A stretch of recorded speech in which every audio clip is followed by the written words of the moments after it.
Já pararam para pensar que até pouquíssimo tempo atrás o nosso dinheiro tinha horário de funcionamento?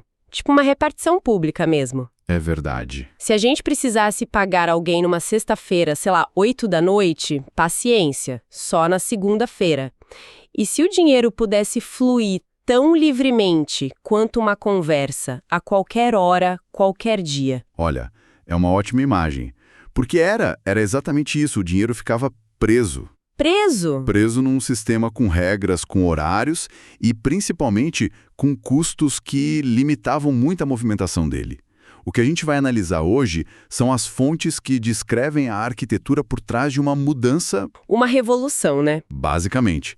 Uma mudança que não só derrubou essas barreiras, mas que foi desenhada assim desde o início com uma ambição muito, mas muito maior do que só acelerar as nossas transferências. E essa ambição é a parte que mais me fascina. A gente usa essa ferramenta dezenas de vezes por semana, virou quase um reflexo. Total. Mas pouca gente imagina que por trás dessa simplicidade toda existe uma jogada de mestre, uma estratégia de longo prazo que o Banco Central começou a desenhar lá em 2018. Exato. E é isso que a gente vai desvendar. A conveniência que a gente adora foi, na verdade, só a isca. Vamos começar pelo mais óbvio, então, pela experiência de todo mundo? Eu lembro bem da época. Para fazer uma transferência, parecia que eu precisava preencher um formulário da Receita Federal. Era quase isso. Tinha que ter o banco, a agência com dígito, a conta com dígito, o CPF da pessoa. Nossa, era um pesadelo. Hoje eu só pergunto o número do celular. O que aconteceu na tecnologia para que meu telefone, de repente, virasse a chave para tudo? Essa é a palavra exata, chaves. Elas são o coração da simplicidade que a gente vê na ponta. Uhum. O que o Banco Central fez foi criar um grande catálogo de endereços nacional, sabe? Uma base de dados centralizada chamada DICT. DICT, certo. Pense nele como a lista de contatos do celular. A gente não digita o número de todo mundo, a gente procura pelo nome. O DICT faz exatamente isso. Ele traduz um apelido, que pode ser o e-mail, o CPF ou o celular. Ah, então a burocracia toda ainda existe, ela só ficou escondida da gente. Perfeito, exatamente isso. Foi criada uma camada de simplicidade por cima da complexidade. Isso. A complexidade é essencial para a segurança, ela não podia assumir. Ela só foi para os bastidores. Entendi. Quando alguém digita a chave, o banco faz uma consulta nesse catálogo central, no DICT, em milissegundos. Pega os dados completos e pronto. Envia a ordem de pagamento.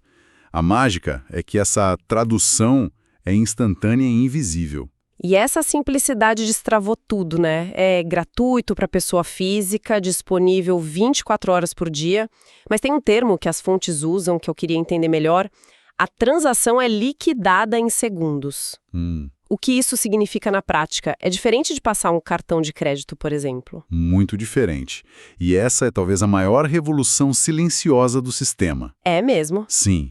Quando a gente passa o cartão, o comerciante recebe uma promessa de pagamento. O dinheiro mesmo pode levar 30 dias para cair na conta dele. Sei. A transação foi só autorizada. Exato, autorizada, mas não liquidada. Liquidar significa que o dinheiro de fato saiu de uma conta e entrou na outra, de forma final e irrevogável, naquele exato momento. Entendi. Então não é uma promessa. É o dinheiro, o valor em si, viajando de um ponto a outro em menos de 10 segundos. Exatamente. O dinheiro passa a ser seu de verdade, na sua conta, a qualquer momento, sem depender de dia útil ou do tal horário bancário. Ok, as chaves simplificam a identificação, mas essa velocidade, 10 segundos para liquidar uma transação, isso me soa quase perigoso. Com essa rapidez toda, não fica mais fácil para os golpistas agirem? Parece que, se algo der errado, não há tempo de reação. Entendo. Essa é uma preocupação super comum e legítima. Mas, na verdade, a velocidade não é um sintoma de falta de segurança. Não? Não. Ela é um sintoma da eficiência da infraestrutura. A segurança, sim, foi construída com os mesmos padrões ou até mais rigorosos do sistema financeiro que já existia. Certo. A transação acontece dentro de uma plataforma chamada Sistema de Pagamentos Instantâneos, o SPI. Certo, o SPI, as fontes falam muito dele. O que é isso, na prática? Como ele funciona? A melhor analogia é pensar nos meios de transporte. Antes, para mandar dinheiro, a gente usava tipo estradas vicinais e caminhões de entrega, o sistema de boletos, o DOC, o TED. Lentos. E caros. Eles funcionavam, mas eram lentos, tinham pedágios e só operavam em horário comercial. O que o Banco Central fez com a SPI foi construir uma malha de trens-bala de alta velocidade, exclusiva para o dinheiro. Uma malha de trens-bala. Gostei disso. Exato.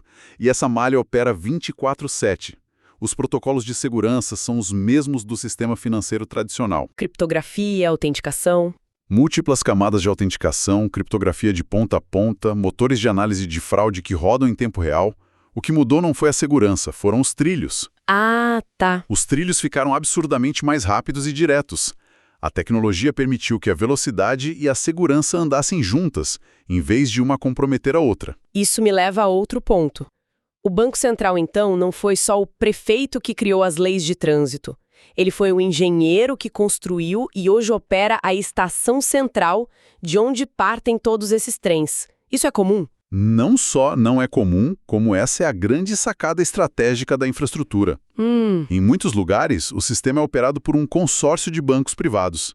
Aqui, o BC assumiu o papel de operador do coração do sistema, do SPI. E isso garante o quê na prática? Duas coisas fundamentais. Primeiro, a neutralidade. Os trilhos são os mesmos para todos, desde o maior banco do país até a menor fintech que acabou de nascer. Ninguém pode ser excluído ou ter condições piores. Certo, garante o acesso igual. Isso. E o segundo ponto? Qual é? O segundo é a resiliência e a segurança.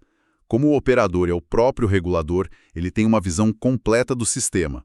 Isso permite identificar riscos e agir de forma muito mais rápida. Faz sentido. Ele garante que os trilhos estejam sempre disponíveis e seguros para todo mundo, sob as mesmas condições. A documentação oficial chama isso de um ambiente aberto, interoperável e resiliente. Ok, isso é impressionante. A gente pensa que é só um aplicativo no celular, mas existe uma malha ferroviária inteira construída e operada pelo Estado por baixo de tudo. Exatamente. Mas agora eu quero voltar para aquela isca que você mencionou no começo. Você disse que facilitar a nossa vida era só o começo da história. Que isca para quê, afinal? Exatamente. A conveniência, a gratuidade, a velocidade, tudo isso foi o cavalo de Troia. Foi a oferta irrecusável para garantir que milhões de pessoas e empresas adotassem o sistema em tempo recorde. Mas a verdadeira missão, a estratégia que começou a ser desenhada lá em 2018 com a chamada Agenda BC, tinha 3 pilares gigantescos. E eles iam muito além do pagamento em si. Certo, então vamos abrir essa caixa. Qual era o primeiro pilar? A primeira grande ambição? Pilar número 1, competição. Sem rodeios. O objetivo era quebrar a concentração do sistema financeiro. Direto ao ponto. Totalmente. Antes, as transferências como o TED e DOC eram um serviço caro controlado por poucos grandes bancos. Era uma fonte de receita garantida para eles. E muito lucrativa. Muito. Ao criar uma plataforma aberta, de custo baixíssimo para as instituições, e o mais importante, ao tornar a adesão obrigatória para os bancos com mais de 500 mil contas, o BC basicamente forçou a mão do mercado. Peraí. Então foi uma intervenção direta para forçar os grandes a competir. Basicamente ou vocês entram no jogo com as fintechs em pé de igualdade ou vão ficar para trás. Precisamente. A barreira de entrada para uma fintech competir no serviço de transferências, ela foi pulverizada. Nossa! O custo de uma transação no Pix para os bancos é de centavos. Fica inviável cobrar os 10 ou 15 reais de uma TED. O Banco Central nivelou o campo de jogo e disse: a partir de agora, a competição não é mais sobre quem controla a infraestrutura. É sobre quem oferece o melhor serviço para o cliente. Uau! Isso muda completamente a dinâmica do poder no mercado. Faz todo sentido. E o segundo pilar? O segundo pilar é a eficiência. E aqui a gente está falando de algo muito físico e muito caro. O dinheiro em papel. O dinheiro vivo. Isso. Imprimir notas, cunhar moedas, transportar tudo isso em carros fortes, abastecer e proteger caixas eletrônicos. Tudo isso tem um custo absurdo para a sociedade. O custo que a gente não vê, né? Exato. Estimativas de antes do sistema apontavam para dezenas de bilhões de reais por ano só para manter o dinheiro físico circulando. É um custo invisível que todos nós pagamos. E ao incentivar um método de pagamento digital tão fácil, Você começa a diminuir a necessidade desse dinheiro físico. Exatamente. Cada pagamento feito digitalmente é um custo a menos para o país em logística e segurança e tem um efeito secundário muito bem-vindo. A digitalização aumenta a rastreabilidade das transações, o que ajuda a combater a informalidade e a sonegação.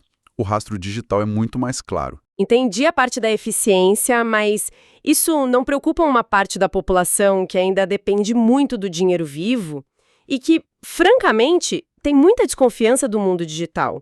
Penso nos meus pais, por exemplo. Como a estratégia lida com essa barreira da confiança? Essa é uma ótima pergunta e nos leva diretamente ao terceiro pilar, que é talvez o mais transformador de todos: a inclusão financeira. Ah, claro. O seu ponto é perfeito. Existia uma parcela enorme da população que estava à margem não só do sistema digital, mas do sistema financeiro como um todo. Pessoas sem acesso a cartão, né? Exato. Pessoas que não tinham acesso a cartão de crédito, ou mesmo débito, e dependiam 100% de dinheiro vivo. E como essa ferramenta resolve isso? Ela criou a porta de entrada mais simples e barata possível, com o surgimento das fintechs, que foram muito impulsionadas pelo pilar da competição. Uhum. Passou a ser possível abrir uma conta digital gratuita em minutos, usando só o celular. A partir daí, com essa conta e o sistema de pagamentos, essa pessoa que antes só usava dinheiro vivo passou a poder participar plenamente da economia digital. Receber um pagamento, pagar uma conta. Isso, pagar uma conta de luz pelo QR Code, comprar algo online, tudo isso se tornou acessível sem a necessidade de ter um cartão de plástico ou pagar taxas de manutenção. A utilidade e a gratuidade foram os maiores argumentos para quebrar a desconfiança que você mencionou. Então, o que a gente enxerga como um simples app de pagamento é, na verdade, uma peça de infraestrutura nacional. Foi projetada para, ao mesmo tempo, redesenhar o cenário competitivo entre os bancos, modernizar a economia e, por fim, incluir milhões de brasileiros no sistema. Exato. A conveniência do nosso dia a dia foi só a ponta do iceberg. Perfeito. Foi uma intervenção estrutural na economia do país, disfarçada de um aplicativo de celular. Uma das maiores políticas públicas de inclusão e competição das últimas décadas, implementada através da tecnologia. Isso é incrível! A nossa conversa começou falando sobre a irritação de ter que esperar até segunda para um dinheiro cair na conta, e agora a gente está discutindo uma reestruturação profunda do sistema financeiro do país. É uma mudança de escala, né? Total. Passamos da conveniência de usar o celular como chave para entender a infraestrutura de trens-bala por trás e finalmente chegamos na estratégia de competição, eficiência e inclusão. É uma mudança de paradigma completa. Totalmente. E agora fica a pergunta para o futuro, que as próprias fontes já começam a sugerir. E qual seria? A documentação do projeto menciona os próximos passos, e um deles é o que estão chamando de Pix Internacional. Nossa, se essa tecnologia, essa lógica de infraestrutura pública, aberta e instantânea, conseguiu remodelar a economia de um país de mais de 200 milhões de pessoas em tão pouco tempo, o que aconteceria se essa mesma filosofia fosse aplicada às transferências entre diferentes países, que hoje são lentas, caras e absurdamente burocráticas? Nossa! A revolução que a gente viu aqui dentro pode ser só o primeiro capítulo.